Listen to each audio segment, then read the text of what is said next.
Viva Fiesta! The loud parade passed in front of the house belonging to Jake. The drums rolled, the trumpets blared, and the colors of the costumes worn to honor the heroes that had given their lives in the Battle of San Jacinto made the morning an interesting one. It was early April. The autumn leaves had fallen, with the little green ones slowly spiraling their way into life. Jake stood by the window watching as young people jumped up and down, displaying acrobatic prowess while singing songs of victory. For a moment, Jake forgot he was close to 80 years old, as he saw himself as an 18-year-old once more, adorning the green uniform of the army. He had always loved the parade as it spoke of sacrifices, the ones heroes made and the ones he made for his country. "Jake, you look excited," Martha said as she came to the window to peep out at the parade. "Oh, yes, dear Martha." Jake likes to add dear to Martha's name. It makes her smile. He used to boast to her about how much of a great poet he was. He would then go off in a recitation while having his face animated like a teenager, knowing what love felt like the first time. This always sends Martha rolling. She came to see him as a family since she started working there. Old Man Jake has 2 sons, both of whom are not always around. Martha didn't mind being with Jake all day, listening to him tell stories of the past and laughing at his jokes. She got paid, too, at the end of every month. Approaching 40 years, Martha is a geriatric nurse who practices privately. Old Man Jake is one of the 4 clients she takes care of, and he is also her favorite. "What could be the cause of the excitement?" Martha asked. "First, watching the fiesta another year in a row is one thing to be grateful about. You know, I fell down the stairs late last year. It was an excruciating hour before the ambulance arrived. And my sons who live with me? Well, an old man cannot ask for more, can he?" He broke off with a distant look on his face. An old couple, both gray and waving the American flag, passed with the parade. San Antonio was witnessing another fiesta. It is a practice that has been upheld for more than a century. It would be 2 weeks of displays, parties, and fun. Old Man Jake was already beginning to lose flavor in the loud things of life. Or could it be because of his sons? Martha wondered. She watched as he turned away from the window and walked back to his favorite settee. He is also one of the kindest men she met in a long time. His gray hair was packed in a little ponytail, while a golden-rimmed glasses sat on his nose. As evening came, Martha got ready to leave. It had been an eventful day with Jake, talking about the past and advising her about the future. He would always complain about how difficult the world has become for older people. Young ones for whom the old ones lived and fought so they would have freedom treated them bad. His 2 sons, whom he spent money on so they got an education, made things hard for him. They would leave the house every morning and only return in the evening. Whenever they came back, they headed straight to their rooms without as much as an exchange with Jake. This made his evenings lonely, so it was always sunny whenever Martha came around.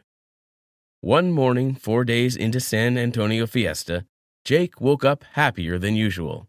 He got out of bed himself without having to ring the bell that would bring a drowsy Liam to his bedside to help him out. Jake went straight to the kitchen and started making chicken fried steak. He also put some coffee beans into the coffee pot and waited for it to boil as he whistled an old tune. The aroma of the food saturated the whole house. This forced Liam and Elijah down the stairs to the kitchen. Elijah is the older of the 2. At 42, he was unmarried, had been to prison twice, and worked in the local club as a bouncer. One would have thought that having been in prison would at least tame him, but it didn't. He still engaged in bar fights and came home drunk to his father. Liam, on the other hand, worked at the thrift shop. He had gone through a messy divorce 4 years earlier. The court granted custody of the 3 boys to his wife. "Dad, I can't remember the last time you cooked," Elijah said, taking a deep sniff of the kitchen. "I remember how he used to cook on Friday nights when Mother was still alive. Don't you bring my wife's name into—" Jake's voice trailed off. "But it's true," Liam insisted. Of course it is. Rita also didn't allow me to cook on other days. She was a perfect wife and mother. Or was she?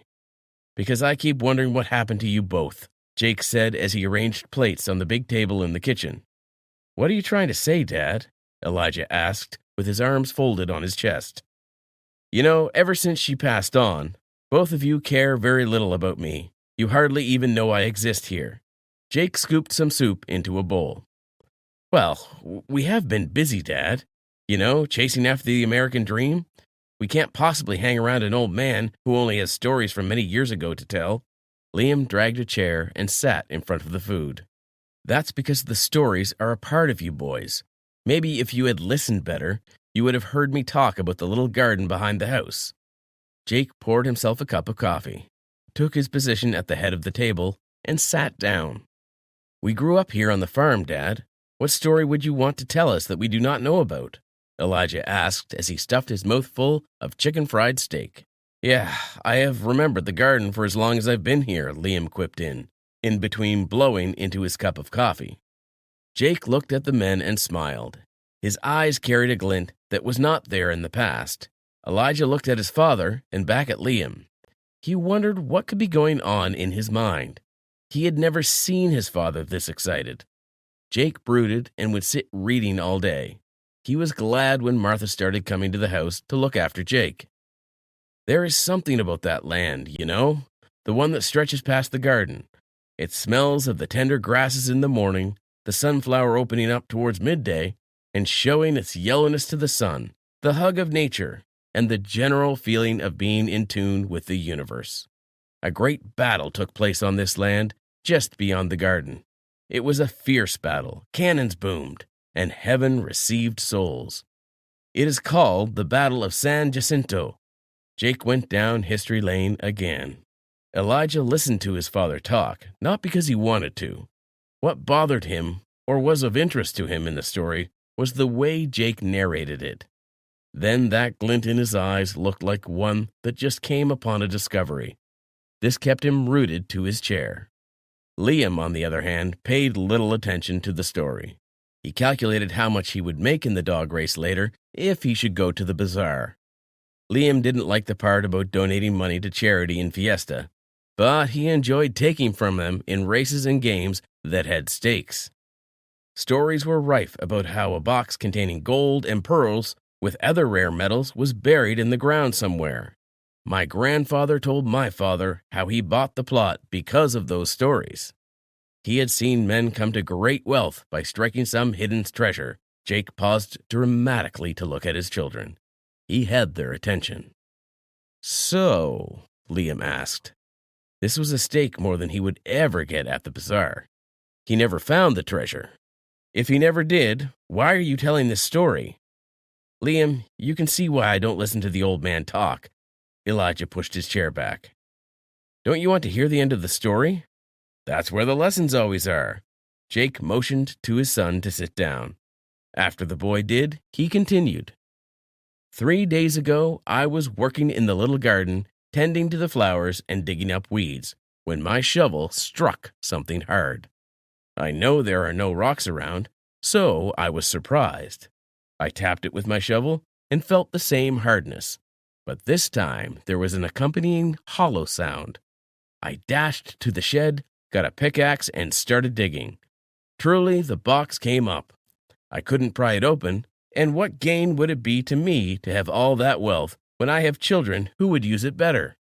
The silence in the room was short. Liam was the first to reach his father, while Elijah collected the spoon from Jake and began to feed him. Liam raised his leg and began to massage his feet. Which part of the garden is the box buried in? Did you leave a sign for us to find it? Easy, boys, Jake said slowly. You're the first lot I am telling my discovery. Don't be in a rush. We have the whole day and many more days to ourselves. I don't want you fighting over the treasure when you finally discover it. So I sought the service of a lawyer and had everything written into my will. This means that aside from the house, you got to inherit something substantial.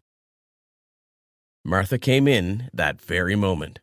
Jake pointed at her and said, aside from me, she's the other person that knows about my arrangement with the lawyer.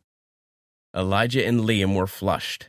They had written off Jake and were only waiting around to sell the house, split the fortune, and either gamble with it to gain more or move to another city. The revelation of the treasure was a game changer. Well, for me to call the lawyer when the time comes, you both have to take care of your father and make sure he is happy. I will be the judge, and if you do it well, you know what follows, right? Martha asked. That moment changed everything for Jake. Elijah and Liam broke their bank for him and made sure he enjoyed fiesta to the fullest. On the last morning of fiesta, Jake didn't wake up. He had passed on quietly in his sleep with a smile on his face, happy and fulfilled. The funeral happened at the cemetery with Elijah and Liam giving long eulogies. They spoke so passionately of Jake that Martha was almost convinced. The two of them looked sad and appeared to be grieving. But this changed the moment they got back to the house. Pop goes the champagne, and clink the glasses went. Both of them were beside themselves with happiness. As they settled down, Martha came in. Both of them rushed to her. "Take it easy. The number of the lawyer is in this envelope," Martha said, handing over the envelope to them and walking out. A few seconds later, reality dawned. There was no will, no inheritance, and Jake had sold the house to Martha. Grandma Agnes loved to look out the window at an old tree that grew nearby. The older woman mentally talked about her problems to her and shared her pain and memories of the past years. It seemed to her that the tree heard her stories and even answered, quietly shaking its thin branches. Grandma Agnes ended up in a nursing home recently when her youngest son had an accident at work and was injured. Her son became disabled and moved in a wheelchair. Her daughter-in-law refused to look after her, referring to the fact that she already had enough work. Agnes did not complain. The nursing home suited her needs, and the food was average. It was just dull. There was no one to talk to.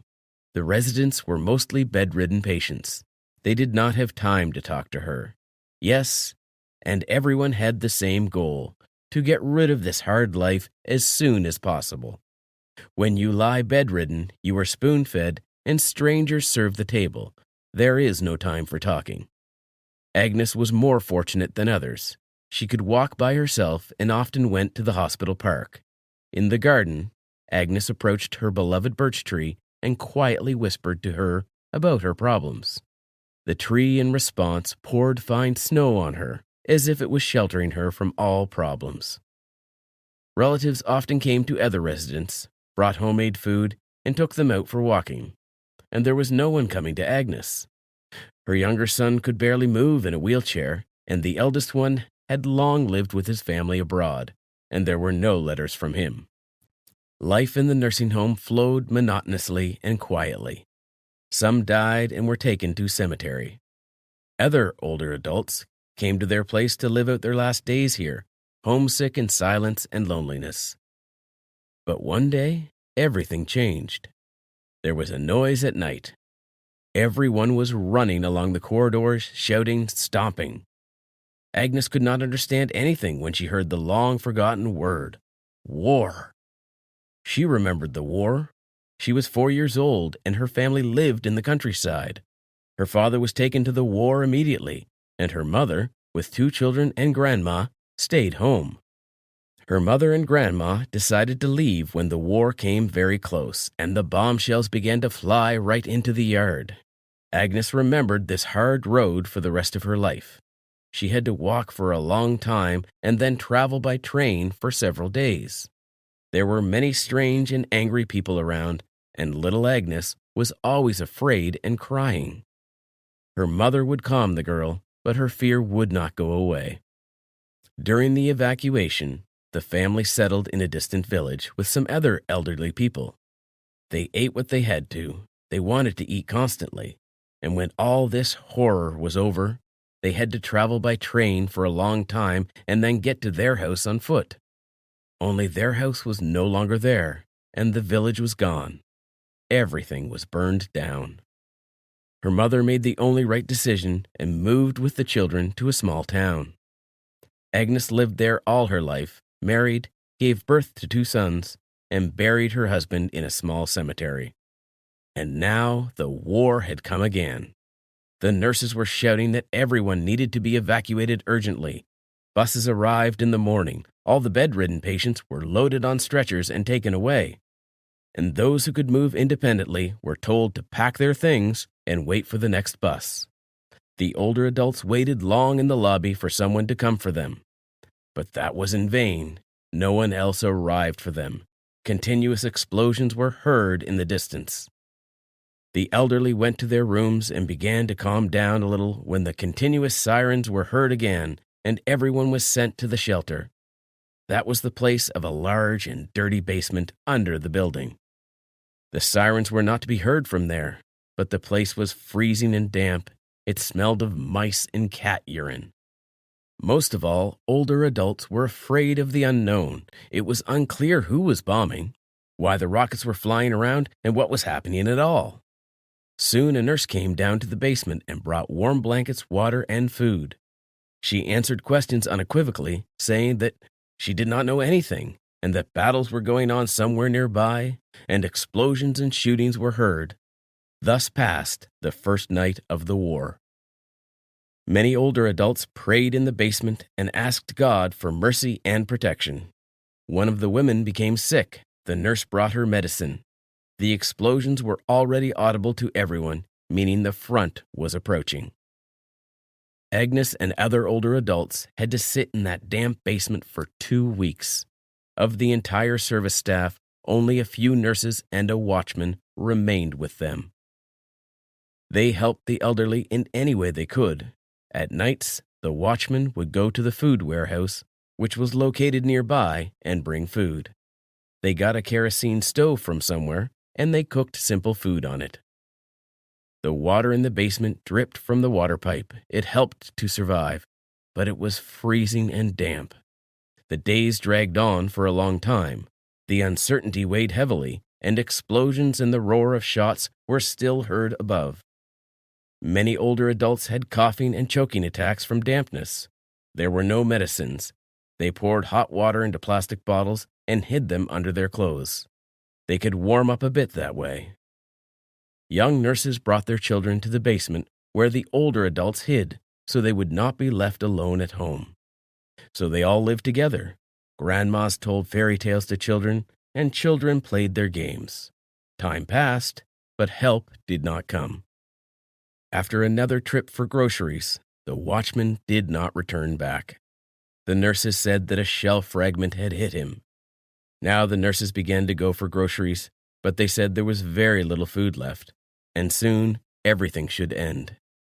Agnes could not understand who attacked a quiet, peaceful city, which has always been famous for its hospitality, and from the whispers of the nurses, Agnes realized that the war was arranged by a neighboring friendly country, which was considered fraternal. Her amazement knew no bounds. Something was wrong with them. This country could not act that way. It cannot be. They messed up something there. But everything turned out to be the bitter truth.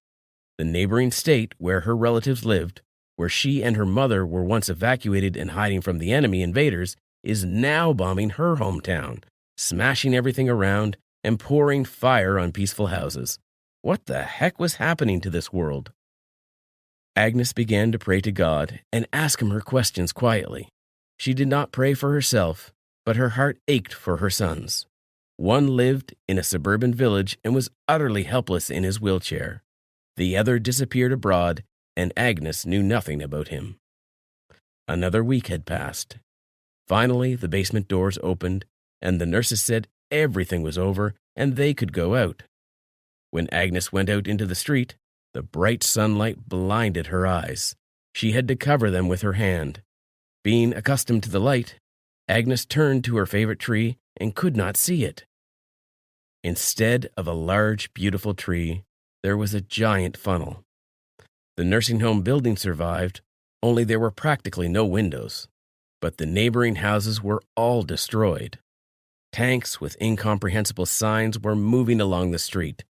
Agnes had never seen such a sign. Agnes decided that she was too old to understand anything. Maybe someone threatened them, but she didn't know anything about it. It was no longer necessary. Their main issue was to finally see the sun and go to sleep in their beds. There were no glasses left or heating in the building, so the windows were boarded up with sheets of plywood. The bed was dry but cold. A few days later, a bus with a red cross came, and they were told that everyone was being taken to a safe place. Agnes, along with other older adults, took one last look at the nursing home, which was no longer a cozy haven, and went to the bus. They were given hot tea on the bus, fed lunch, and assisted those who needed it. They drove for a long time, the whole night. It was hot on the bus. Agnes finally warmed up after the damp basement and got some sleep. But thoughts of her sons haunted her. How were they?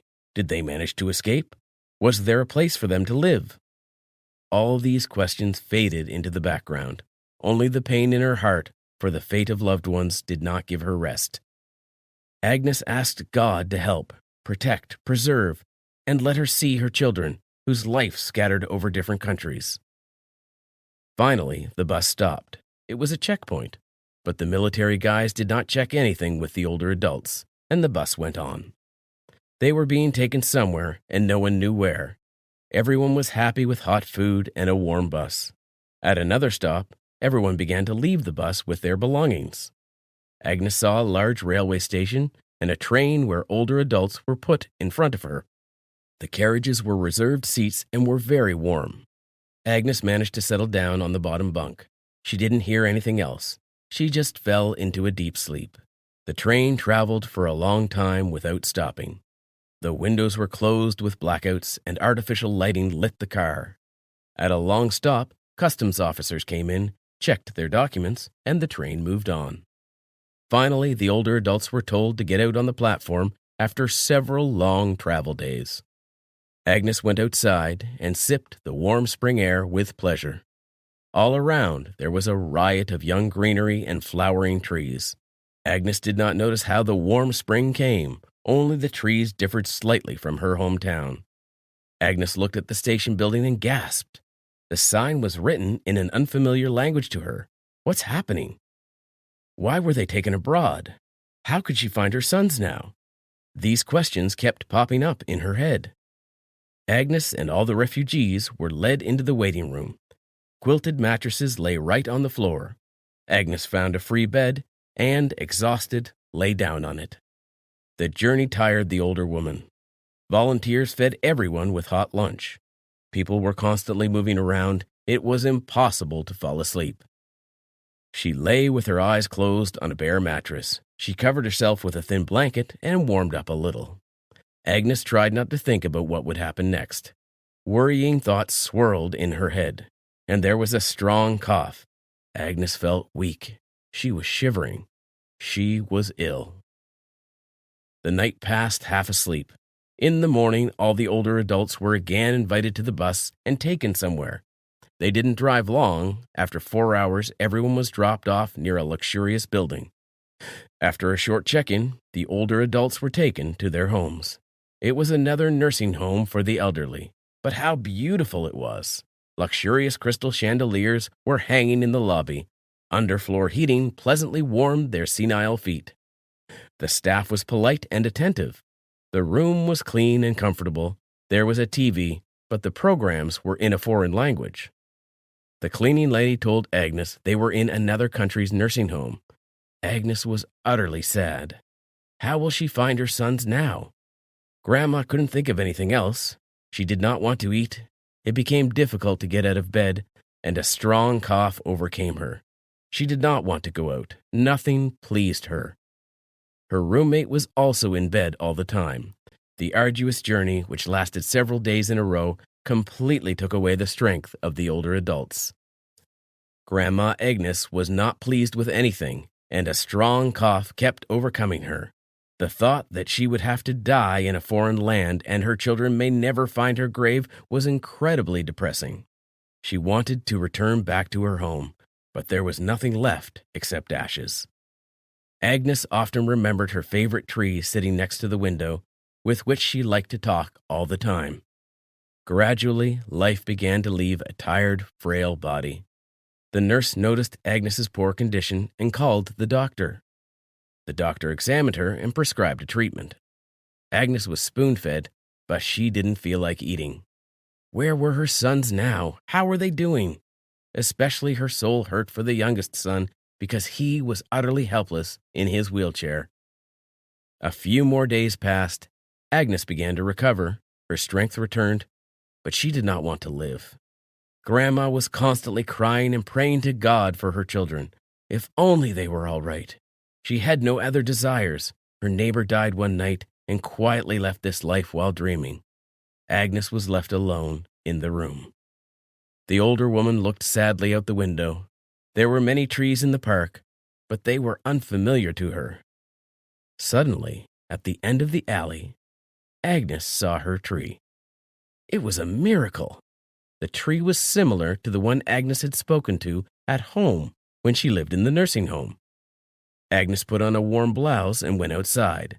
This tree beckoned her with its shadow. There was a small carved bench under the tree. The sun was shining, light clouds were rushing across the sky, and the weather was terrific. Agnes sat down on a bench and looked around. There were beautiful, well-groomed flower beds. Older adults walked along the alleys, and polite nurses accompanied them. Life went on, but the thoughts of her children never stopped haunting her. She wanted to see at least with one eye on how they were doing, hear their voice, and feel their smell. Yes, at least they would talk about themselves, Agnes thought, continuing to sit on the bench. Day after day, Agnes lived well. Her new roommate was a cheerful lady, always telling something and did not letting her get bored. She said that soon the war would end and everyone would be returned to their country. But Agnes did not want to go back. The conditions were better there and the food was good. The only thing she would like to do was see her children. The older woman thought and sighed heavily. One day, when Agnes, as usual, was sitting on a bench under her favorite tree, she was quietly called out with a long-forgotten word. "Mom!" Agnes froze in surprise, shocked, not believing her luck. From the voice, she recognized that this was her eldest son. But how could that be? Because no one knew that Agnes lived there. Agnes looked around and froze with happiness. Yes, it was her eldest son. Only he had grown up a bit and got better. The older woman rushed to her son and pressed her whole body against him. The mother clung to her son's shirt as if she was afraid that it was a mirage, a figment of her imagination, and it would soon disappear. The son embraced her with firm, strong arms. Tears streamed from both eyes. When the first emotion subsided, Agnes asked how they managed to find her. The son told her about how he learned about the war and the evacuation of the nursing home. Agnes heard a long story about searching through all the lists of refugees. Volunteers helped him find his mother. Having learned about his mother's whereabouts, the son put aside all his tasks and immediately arrived at the nursing home. And when he saw his aged, alive mother sitting alone on the bench, his legs buckled. It turned out that her son lived in France and got married. He had a small business, and his wife and 2 wonderful children lived with him in a big house. Agnes's joy knew no bounds. She had grandchildren. The older woman did not even dare to dream of such happiness. And when her son said that he was taking her from the nursing home to his family, Agnes was embarrassed. She wanted to see her grandchildren, but she was afraid to interfere with her son's family's happiness and embarrass him. In response, the son only laughed, took his mother in his arms, and carried him to his car. The road didn't take long, it was just a few hours. When they arrived, Agnes was pleasantly surprised. In front of her, she saw a huge house that looked like a small medieval castle. A chic garden was laid out on a clean, well-groomed site. There were several fountains and many flowers. The son said his wife, Alona, loved flowers very much and took care of them herself. With trepidation, the older woman entered a large, luxurious house where her son lived. Suddenly, 2 charming kids ran out to meet her. These were her grandchildren. The children cautiously approached Agnes and stared at her with childlike curiosity. Agnes sat quietly on the couch in the hall and gently pulled the children to her. She stroked the children's heads with tears inhaled the long-forgotten smell of babies, and could not believe in her happiness. "I am your grandma," Agnes whispered, "and I found you." The kids immediately felt like a loved one. They hugged her with their little arms and laughed merrily. Their mother, Ilona, followed the children. She quietly watched the meeting of native people and smiled. Then the daughter-in-law went up to her mother-in-law and hugged the older woman. So they stood there, being strangers yesterday, and today they were such dear and beloved people. With a cheerful roar, her son entered and burst out laughing. "Well, the dampness was bread. Come on, hostess, set the table. We want to eat from the road." Ilona began to fuss and immediately took her mother-in-law to her room on the first floor. The room was very comfortable, the bathroom was beautifully tiled, and the windows hung with luxurious curtains. The older woman quietly sat down on the edge of the bed and began to cry again, only this time from happiness. And soon she got another piece of good news. The younger son and his wife also managed to leave the war zone abroad and have already undergone surgery. Soon he could walk and visit her, so the whole family will gather together. Agnes went out into the luxurious garden, sat on a bench, and quietly began her prayer. Only now she thanked God that he answered her prayers, performed a miracle, and allowed her to see her sons. She had something to thank the Creator for. Instead of an unknown grave in a foreign land, Agnes was waiting for a calm, secure old age and the love of loved ones.